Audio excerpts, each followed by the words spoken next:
Our history is no more than a series of incredible events. Each one of us can influence its course. From the birth of a 1,000-year empire to the end of a flourishing civilization. From the creative genius of a handful of men to a global cultural revolution. From the darkest totalitarian visions to the most terrifying great wars.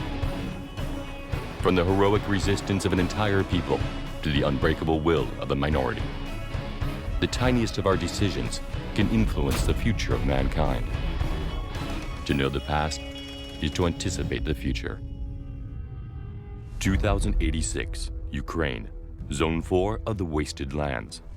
Despite his anti-radiation protection, Kamarov has only 50 seconds to collect his samples. Beyond that, the contamination would be fatal. He would be banned from returning to the protected lands in Africa. 100 years earlier, an accident at the Chernobyl nuclear plant followed by a terrible thermonuclear explosion wiped the city off the map.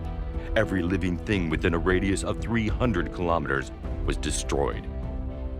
Covered in radioactive fallout, Central Europe is now just a vast no man's land, inhabited by irradiated animals. Humans were forced to flee the continent.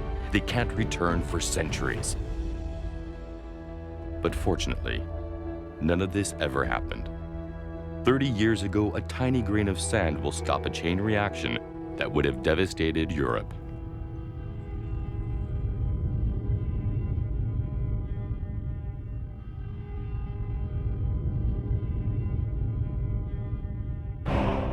April 26, 1986, at 1:03 in the morning, engineer Anatoly Diatlov gives the order to start a test in the Chernobyl nuclear plant. 25 minutes later, firefighters are struggling to extinguish an enormous fire in the very core of the plant's reactor number 4.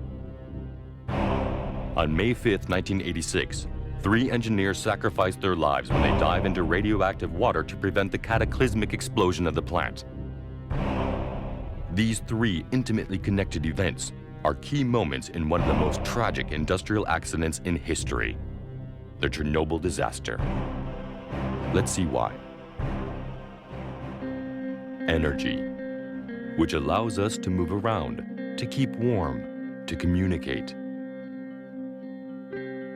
In our time, control of energy resources, mastery of production techniques, and the impact on the environment are major issues. The history of energy is linked to that of man. The determination to control it and understand it is one of the cornerstones of our civilization. 400,000 years ago, at the dawn of humanity, prehistoric man discovers it without knowing what it really is. It can take a number of forms. It has many faces. Muscular energy, either human or animal, to move around or carry things. Mechanical energy, which uses forces such as gravity. Thermal energy, which can turn fuel into heat. Hydraulic, which by channeling water, revolutionized transport and agriculture. Wind, which uses its power to turn windmills or drive ships. In the 19th century, the Industrial Revolution made it possible to understand a basic principle. All energy production is in fact a transformation.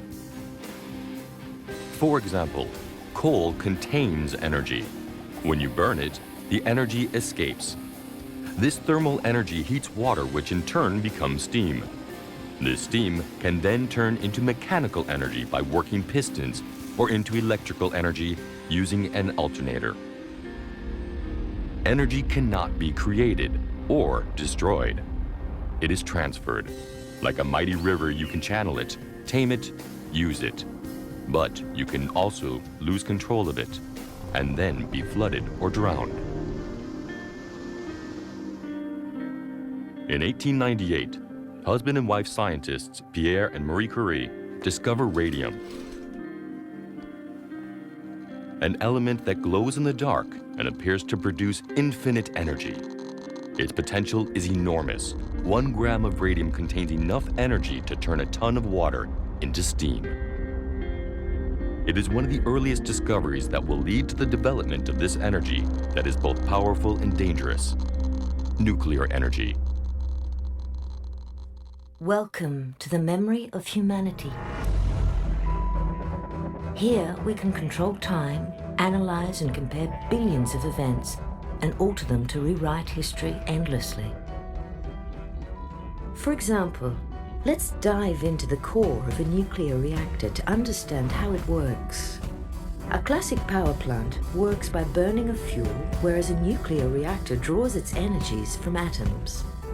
When an atom is split, it releases an enormous amount of energy. Energy that will split other atoms in a chain reaction that can become a veritable bomb. Under control, it is a formidable source of energy. The nuclear plant turns all this energy into steam, which then works turbines to produce electricity. To work, a reactor needs a raw material, generally uranium. Purified and refined, these materials become tiny 10-gram pellets, each able to release the equivalent of a ton of coal. This combustible is placed in the core of the nuclear reactor, which is itself contained within a gas-tight vessel. The whole is insulated within a solid concrete structure known as the containment building. This is supposed to contain any potential leaks. Elements of vital importance, the control rods. In an emergency, these rods are thrust into the core of the reactor. Their mission? To stop the chain reaction. In theory, with all these safety measures, accidents cannot happen. However, the Chernobyl plant is rather unusual. It has no confinement enclosure, and there are no pressure sensors within the reactor core itself. If there's a problem, nobody really knows what's happening. The whole thing is monitored remotely from a control room from which all orders are issued. A misreading or a poor decision taken in this room and the reactor can dangerously overheat. The Soviet Union, Ukraine, April 25, 1986. Lenin nuclear plant, 11 miles north of the city of Chernobyl. It's a special night in the plant. In the control room, everybody is at his post. Anatoly Diatlov, assistant chief engineer, is supervising operations. For the first time, they're going to test the working of reactor number 4 in the case of a power cut.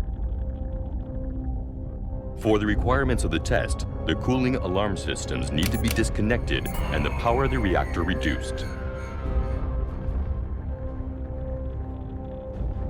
2310. The power of the reactor is reduced to 700 megawatts, as planned.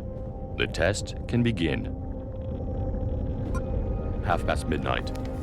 Anatoly Diatlov and his managers disagree on procedure. One of them gets an extremely important manipulation wrong. The reactor's control rods go in too deeply. The power then drops rapidly to 30 megawatts. 6 minutes later, the reactor dies. Its rate was far too low. Suddenly the pressure rises. Because there's no sensor, nobody in the control room is able to spot the danger. 38 minutes past midnight. The reactor is producing hardly any energy. Anatoly Diatlov orders the control rods to be removed and to restart the reactor. This is directly against safety regulations. The team protests in vain, but obey orders. 42 minutes past midnight. The power of the reactor rises, but struggles to go above 200 megawatts. This is not enough. 1:03. Despite the malfunctions and against the advice of his team, Anatoly Diatlov starts the test. At the same moment, within the core of the reactor, a hot point forms and concentrates. Nobody can see it. 1:21. The emergency system calls for the immediate shutdown of the reactor. 1:23 and 4 seconds. The test begins despite everything. At the same moment, a worker sees the lid of the reactor rising because of the pressure. 1:23 and 40 seconds. Foreman Akimov decides to trigger the emergency shutdown process himself and lowers the control rods, but the heat has distorted the guide tubes. The rods only go down 5 feet instead of 20. It's too late. 1:23 and 44 seconds, they hear the first explosions. The reactor core is out of control. Its power is multiplied by 100 in a few seconds. The bottom of the reactor explodes and turns into radioactive magma. A few seconds later, an enormous explosion sends the 1,400-ton lid hurtling into the air. Reactor number 4 of the Chernobyl plant has just exploded. The price to pay. The Chernobyl disaster is classified as level 7 on the scale of nuclear accidents. The only other accident of equal gravity is that of Fukushima in Japan in 2011. It corresponds to a major accident followed by massive, long-lasting pollution, leading to serious consequences on public health. However, the history of civil nuclear power still includes nearly 30 accidents of lesser gravity, sometimes going as far as the fusion of the reactor core, as was the case at 3 Mile Island in the United States in 1979. So the danger is real. Accidents more numerous than one imagines. And yet, nuclear energy has no monopoly on pollution. Between gigantic oil spills and chemical plant explosions, the impact of human activity on the environment is greater and greater. The history of energy may be linked to that of man, but it's also linked to that of pollution. That is the price we pay for maintaining our way of life. Pollution is degrading a natural environment by introducing foreign materials in too large a quantity. On exploding, Reactor 4 hurls 50 tons of nuclear fuel into the atmosphere. The tragedy is only just beginning.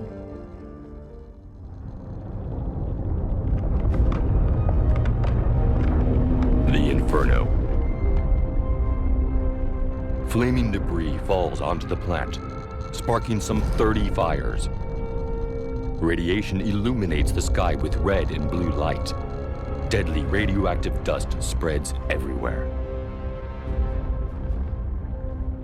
On the site of the explosion itself, at the core of the reactor, surviving workers try to save what they can. They evacuate the injured, cut power supplies, get the pumps working again. All of them will be immediately irradiated. In vain, because at this point, nobody is able to stop the chain reaction in Reactor 4.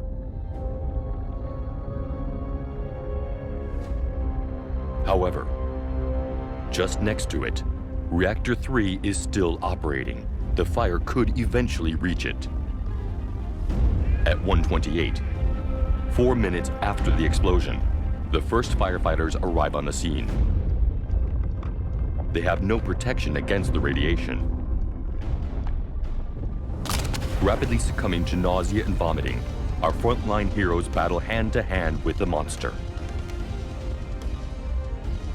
Despite pouring tons of water onto the reactor, they cannot put out this invincible fire. However, the other seats of fire are progressively controlled. In the end, their sacrifice saves Reactor 3 and prevents a fresh explosion.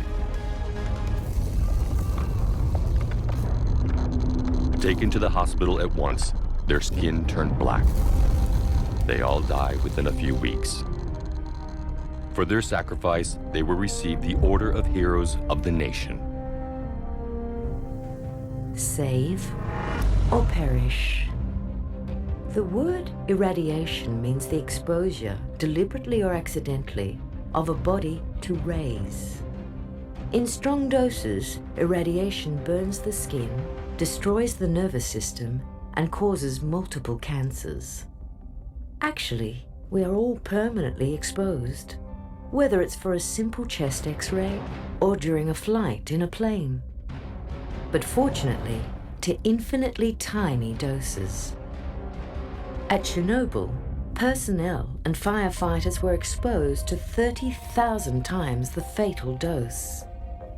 Not everyone knows the risks associated with radioactivity, but one thing is sure: once they were on the scene, despite vomiting and burns, they did their duty to the end. This sense of sacrifice, where the interests of others is important to the point of putting oneself in danger to save them, is to be found in a number of professions: firefighters, policemen, rescue workers, soldiers. But it can also manifest itself in any one of us in emergency situations. It has often happened that a great number of human beings only owe their survival to a tiny handful of people. The firefighters of Chernobyl sacrificed themselves to prevent the worst. But is all danger avoided? Morning of April 26. Death is all around. Invisible.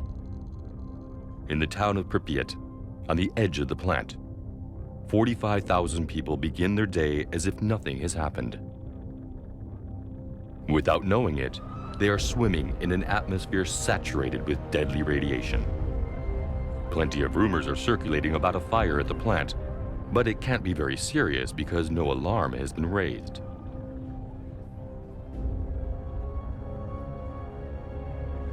Then, during the day, soldiers appear. A worrying aspect, they move around the town in protective equipment. At the beginning of the afternoon, the radiation norm has been exceeded by a wide margin, more than 15,000 times the acceptable dose. By evening, it is 600,000 times. 36 hours after the explosion, the evacuation finally begins. More than 1,000 buses head towards the town.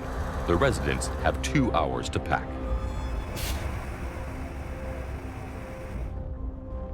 By the evening of April 27th, the town is cleared of its inhabitants. Only soldiers and scientists ordered to evaluate the accident remain. They all run a huge danger because the accident is far from over. The reactor core is still magma infusion. Temperature, 5,400 degrees Fahrenheit. Highly radioactive gases are leaking out. The radioactive cloud has already reached Sweden, and the international community is getting concerned by what is happening in the Soviet Union. By any means, they have to stop this radioactive hemorrhaging. So they improvise. In turn, hundreds of helicopters fly over the plant to drop bags of sand and lead into the gaping hole. In this way, 5,000 tons are poured in to limit the discharge. 600 pilots are irradiated. Except that this plug has an undesirable effect. It raises the heat in the reactor. At any moment, radioactive magma may break through the concrete slab and fall into the basements of the plant. And that would be an even more terrible disaster, because the basements are swimming in water. In particular, that poured in by the firefighters to extinguish the blaze. 5,400 degrees Fahrenheit of radioactive magma suddenly plunged into 20,000 tons of water, a thermonuclear bomb 80 times more powerful than that dropped on Hiroshima during the Second World War. The city of Kiev would be razed. All life would be destroyed within a radius of 200 miles. Only one solution to avoid the worst. Dive into the plant's basements, swim through a radioactive soup, find the drain sluices in the dark, and operate them manually. 3 of the plant's workers volunteer. Valery Bespalov, Alexei Ananenko, and Boris Baranov. The first 2 know exactly where the sluices are. The third accompanies them with a torch to guide them through the murky waters. They are fully aware of the risks. They remain in the gloom for an hour to accomplish their heroic task. They will die in the following weeks. May 6th, the core of the reactor in fusion finally falls through the slab. It reaches the basements of the plant. Fortunately, there is no longer any water to trigger an explosion. We have just reached a turning point. A turning point is a key event, a crossroads in our history where the world swings one way or the other. Faced with the imminent danger of an apocalyptic nuclear explosion, 3 men volunteer. They know it's a suicide mission. What would have happened if nobody had gone to open the sluices? In the worst scenario, dozens of tons of radioactive magma at several thousand degrees would have come into contact with 20,000 cubic meters of water in a confined space. A gigantic pressure cooker, but without any safety valve. The explosion, estimated at 50 to 80 times that of Hiroshima, would certainly have razed the city of Kiev and exterminated all life within a radius of 200 miles. Moreover, it would have reduced all the forces responsible for fighting the accident to nothing. Nobody left to stop the flow of radiation. The contamination would have been cataclysmic, affecting the region's water reserves, contaminating the soil for centuries. Human life would no longer have been viable, except at the price of cancers and genetic deformity. Central Europe would have become a vast no man's land, a lost territory of desolate lands. Our world of today would have a radically different face. The worst has been avoided, but the situation remains extremely grave. In a radius of 20 miles around the plant, the earth, the water, the plants, the animals, everything is polluted and highly radioactive. To clean up this vast zone, 600,000 men are employed to wash away the layer of dust, level houses, bury waste, slaughter animals. They call them the liquidators of Chernobyl, and they are fighting the invisible enemy. To prevent the radioactive magma from descending further and contaminating the groundwater, an access tunnel is dug. Objective: construct a new concrete slab underneath the reactor. 10,000 men work shifts night and day to dig this tunnel. Irradiated, a quarter of them will die before the age of 40. Cleaning the plant itself is extremely dangerous. The smallest debris is sufficiently radioactive to kill a man within an hour.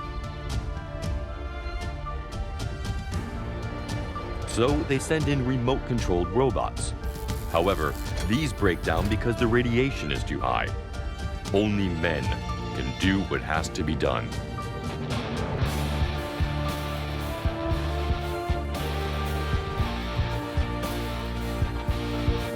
Rotating every 45 seconds, equipped with simple lead protection. Those they will call the bio-robots fight at the risk of their lives to clear the debris. After these cleanup operations, a concrete sarcophagus can finally be built around reactor number 4. It is left to later generations to deal with the time bomb that is sealed within. In our time, a gigantic construction site is underway at Chernobyl. To renew the confinement of the reactor, they are building a formidable arch consisting of 30,000 tons of steel and standing 100 meters high. Lifespan of this new protection? Around 100 years. And then? But that is another story. Life always finds a way. The Chernobyl region was cleaned up over a radius of 20 miles from the plant, then closed and fenced off. Today, it is simply known by the name Zone. Signs prohibit access and warn of the danger of radioactivity. The Chernobyl disaster was devastating for the human populations, but also for the local wildlife. Animals that were not killed by the radiation were slaughtered by the liquidators. For a long time, it was thought that this zone was lost for centuries. Everything appeared dead, frozen in time. But, as always, life evolved and adapted. Certain animals, better protected against radiation than others, survived and have reproduced. Today, species that are unique in the world have appeared in this zone, abandoned by man, sometimes with deformities or strange colors of fur. But life is well and truly there, and, in the end, the biodiversity can be compared to that of a nature reserve. Billions of years ago, life conquered the then sterile Earth. It has resisted bombardment by meteorites, ice ages, and major extinctions. However, despite all these assaults, little by little, life has always got the upper hand, whatever its form, however much time it took. Life is not fragile, it is tenacious. It was here before man and will be here after him. The only fragile thing is us. The only thing in danger is our environment, the very thing that allows the human species to exist.